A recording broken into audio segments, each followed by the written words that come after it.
Good morning friends. ఈరోజు Padma awards 2025కు సంబంధించినటువంటి విషయాలు ఈరోజు మనం క్లాస్లో తెలుసుకుంటున్నాం.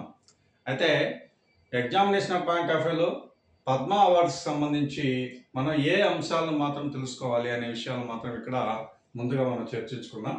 ఇక్కడ ఎలా అడగచ్చు ప్రశ్నలు అనేది, ఏ విషయాలు మనం చర్చించుకోవాలి అనేది ఇప్పుడు తెలుసుకున్నాం.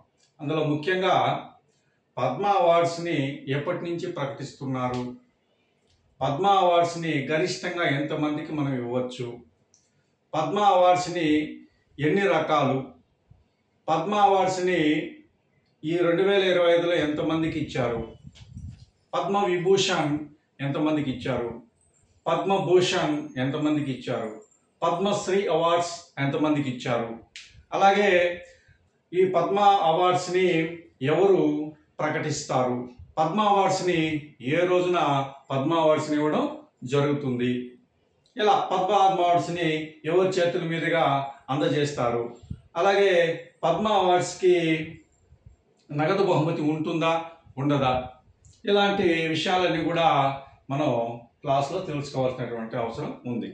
ఈ సంవత్సరంలో 2025 సంవత్సరంలో ఇచ్చే ఏ నోటిఫికేషన్ అయినా, ఏ స్థాయి నోటిఫికేషన్ అయినా, ఏపీపీఎస్సి కావచ్చు, అలాగనే తెలంగాణ పబ్లిక్ సర్వీస్ కమిషన్ కావచ్చు, ఆర్ఆర్బి, బ్యాంక్ ఎగ్జామ్స్, ఇలాంటి ఎగ్జామ్స్ ఏ ఎగ్జామ్ అయినా, పోలీస్ కానిస్టేబుల్స్ ఏ ఎగ్జామ్ అయినా కానీ ఇందులో ఈ 2025 సంవత్సరంలో జరిగే నోటిఫికేషన్, ఇచ్చే నోటిఫికేషన్లు అన్నిటిలో కూడా ఈ టాపిక్ చాలా ఇంపార్టెంట్. ఇందులో ప్రశ్న అడిగేదానికి చాలా వరకు అవకాశం ఉంటుంది. కాబట్టి ఈ చాప్టర్ని అందరూ కూడా చదవాల్సినటువంటి అవసరం ఉంది. ఈ చాప్టర్ని మీరు క్షుణ్ణంగా చదివి అధ్యయనం చేసినట్లయితే మీరు కరెంట్ అఫైర్స్లో ఒక ప్రశ్నని ఖచ్చితంగా మీరు ఆన్సర్ చేసేదానికి అవకాశం ఉంది. ఇప్పుడు మనం టాపిక్లోకి వెళ్తే పద్మ అవార్డ్స్ 2025, పద్మ అవార్డ్స్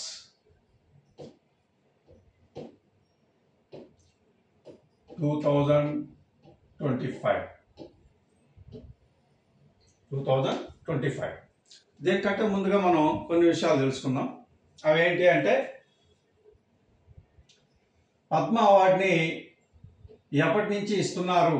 పద్మ అవార్డుని 1954 నుంచి పద్మ అవార్డుని ప్రకటిస్తున్నారు. ఇది రిపబ్లిక్ డే రోజు ఈ అవార్డులని ప్రకటిస్తారు. రిపబ్లిక్ డే రోజు ఈ అవార్డులని ప్రకటిస్తారు. సో దీనికి ఎవరి చేతుల మీదుగా అందజేస్తారు అంటే, ఈ అవార్డుని మన భారత ప్రథమ పౌరుడైనటువంటి రాష్ట్రపతి చేతుల మీదుగా ఈ అవార్డుని అందజేయడం జరుగుతుంది. అయితే ఈ పద్మ అవార్డ్స్కి మధ్యలో బ్రేక్ కూడా వచ్చింది. కొన్ని సంవత్సరాల్లో ఈ అవార్డుని అందజేయలేదు. అది ఏ సంవత్సరాలు అని కూడా మీకు ప్రశ్న అడగచ్చు. అది ఏ సంవత్సరాల్లో అందజేయలేదంటే 1978, 1979 సంవత్సరాలు, అలాగనే 1993 నుంచి 97 వరకు వరుసగా ఈ అవార్డులని ప్రకటించలేదు. ఈ విషయాన్ని కూడా మీరు ఇక్కడ గుర్తుంచుకోవాలి.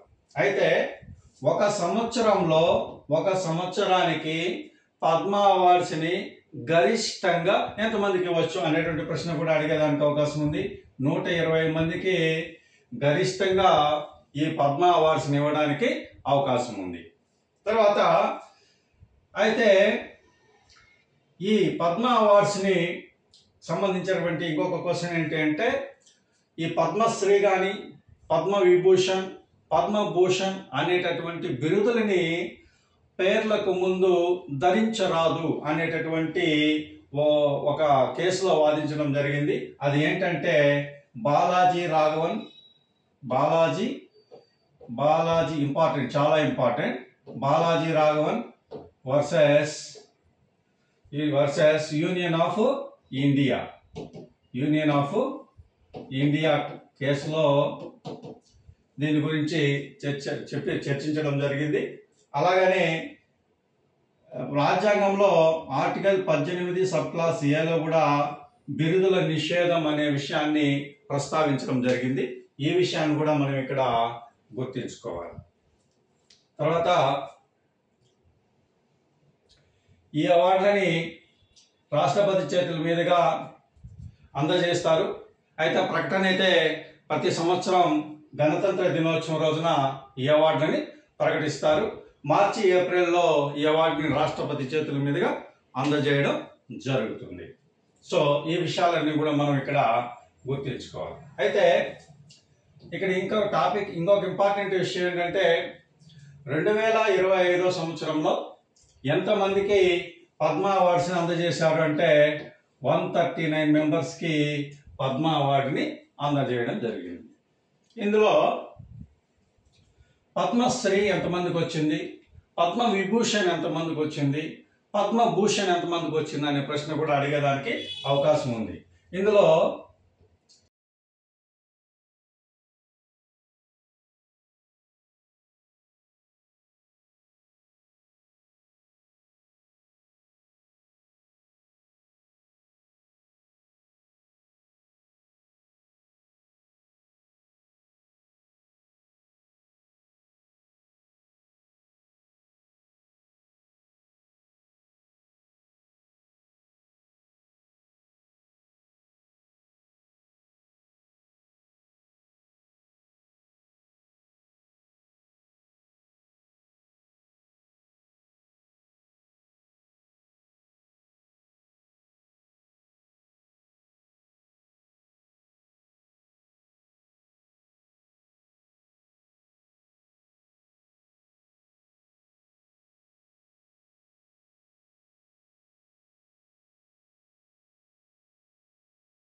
మరణానంతరం ఎంతమందికి వచ్చిందంటే 13 మందికి ఈ అవార్డు వచ్చింది. ఈ విషయాలు కూడా మీరు గుర్తుంచుకోవాలి. మొత్తం 139 మందిలో 23 మంది మహిళలకి, 10 మంది విదేశీయులకి, మరణానంతరం 13 మందికి ఈ అవార్డు వచ్చింది అనే విషయాన్ని ప్రకటించాలనే విషయాన్ని మనం ఇక్కడ గుర్తుంచుకోవాలి.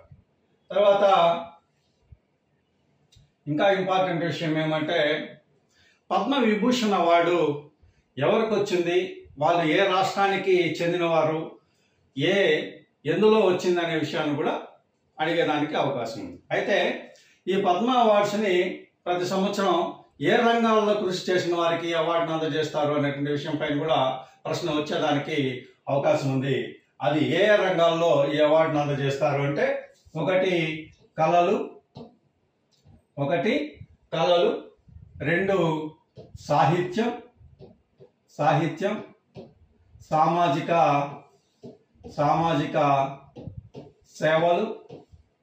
సామాజిక సేవలు, క్రీడలు,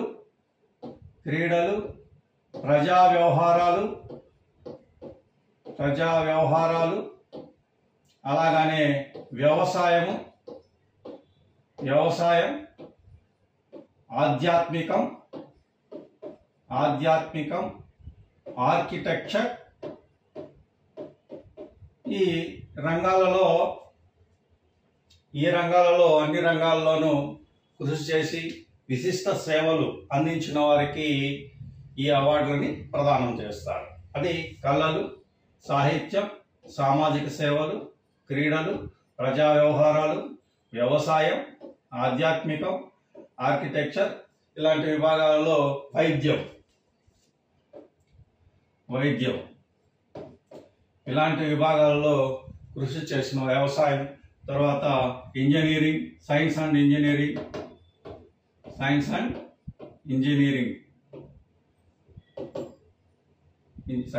ఇంజనీరింగ్ ఈ విభాగాలలో ఎవరైతే విశిష్ట సేవలు అందజేస్తారో వాళ్ళకందరికి కూడా ఈ అవార్డుని ప్రదానం చేస్తారు. తర్వాత 2025 సంవత్సరానికి గాను పద్మ విభూషణ్ అవార్డు ఎంతమందికి వచ్చింది అని మనం అనుకుంటే 7 మెంబర్స్కి వచ్చింది. ఆ 7 మెంబర్స్ ఎవరు అనేటువంటి విషయాన్ని మనం ఇక్కడ గుర్తించుకుంటే ఒకరు ఛత్తీస్గఢ్, అలాగనే నాగేశ్వర్ రెడ్డి గారు. సో వీళ్ళందరికీ 7 మందికి పద్మ విభూషణ్ అవార్డు. ఇందులో పద్మ విభూషణ్ అందుకున్న తెలుగు వ్యక్తి ఎవరు అనేటటువంటి క్వశ్చన్ అడిగితే ఎట్లయితే నాగేశ్వర్ రెడ్డి గారు అనే విషయాన్ని మనం ఇక్కడ చెప్పుకోవాలి. నాగేశ్వర్ రెడ్డి. సో ఈ విషయాలు కూడా మీరు ఎగ్జామినేషన్ పాయింట్ ఆఫ్ వ్యూలో గుర్తించుకోవాల్సినటువంటి అవసరం ఉంది. తర్వాత మరణానంతరం ఎవరికి వచ్చింది పద్మ విభూషణ్ అని కూడా అడగచ్చు. ఎంటి వాసుదేవ నాయర్, కేరళ రాష్ట్రం, ఈయనకు మరణానంతరం వచ్చింది అనే విషయాన్ని కూడా ఇక్కడ మనం గుర్తుంచుకోవాలి. తర్వాత ఈ పద్మ విభూషణ్ అందుకున్నటువంటి తెలుగు వారు ఎవరు అనేటటువంటి ప్రశ్న కూడా అడిగేదానికి అవకాశం ఉంది. ఇందాక మనం చెప్పుకున్నాం డాక్టర్ దువ్వూరి నాగేశ్వర్ రెడ్డి.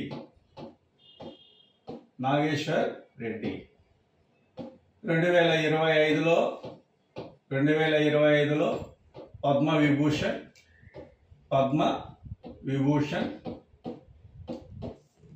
2016లో పద్మభూషణ్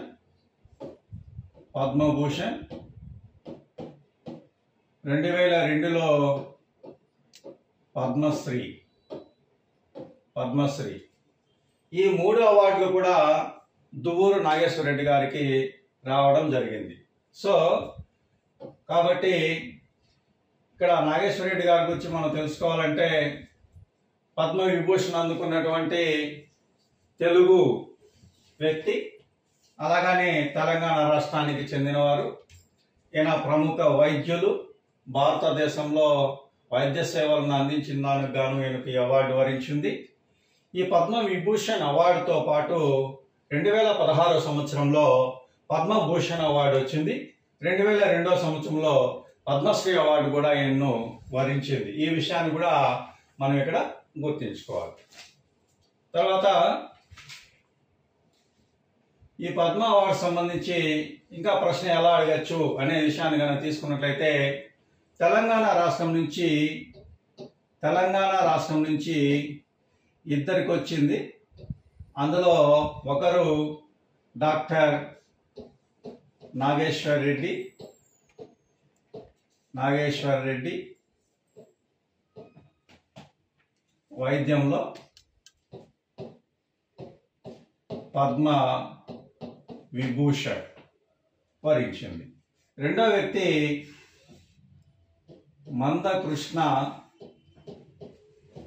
మందకృష్ణ మాదిగ, ఈయనకు పద్మశ్రీ అవార్డు వరించింది. తర్వాత ఆంధ్రప్రదేశ్ విషయానికి వస్తే 5 మందికి పద్మ అవార్డులు లభించాయి. అందులో ఒకరు నందమూరి బాలకృష్ణ గారు కళలు. తర్వాత మిరియాల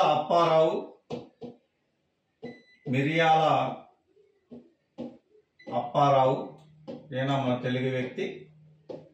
మిరియాల అప్పారావు, ఈయన కళలు, బుర్రకథ.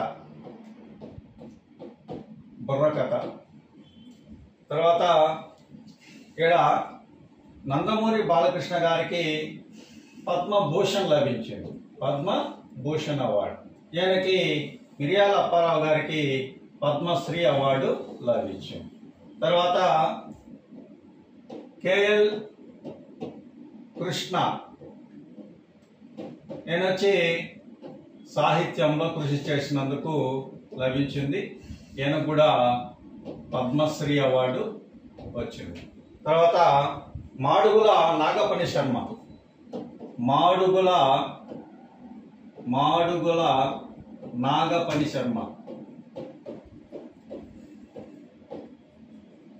ఈయన కూడా పద్మశ్రీ అవార్డు కళల్లో కృషి చేసినందుకు వచ్చింది, కళలు.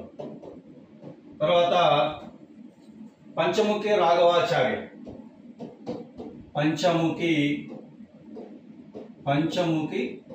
రాఘవాచార్య. ఈయనకు సాహిత్యంలో కృషి చేసినందుకు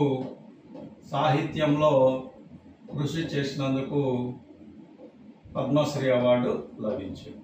సో ఇక్కడ తెలంగాణ నుంచి ఇద్దరికి, ఆంధ్రప్రదేశ్ నుంచి 5 మందికి పద్మ అవార్డులు లభించాయి. మొత్తం ఇక్కడ ప్రశ్న ఎలా అడగచ్చు, ఎంతమంది తెలుగు వారికి పద్మ అవార్డులు లభించాయంటే 7 మెంబర్స్కి పద్మ అవార్డులు లభించాయి. అందులో 2 తెలంగాణ, 5 మంది ఆంధ్రప్రదేశ్. ఇందులో నాగేశ్వర రెడ్డి గారికి పద్మ విభూషణ్ భారతదేశంలో 2వ అత్యంత ఉన్నతమైనటువంటి పురస్కారం. తర్వాత నందమూరి బాలకృష్ణ గారికి పద్మభూషణ్ అవార్డు లభించింది అనే విషయాన్ని కూడా గుర్తించాం. తర్వాత ఇంకో క్వశ్చన్ ఏంటంటే, పద్మ విభూషణ్ అందుకున్న తెలుగువారు అంటే ఒకరే, డాక్టర్ నాగేశ్వర రెడ్డి. పద్మభూషణ్ అందుకున్న తెలుగువారు అంటే నందమూరి బాలకృష్ణ గారు. ఈ విషయాన్ని కూడా మనం ఇక్కడ గుర్తుంచుకోవాలి.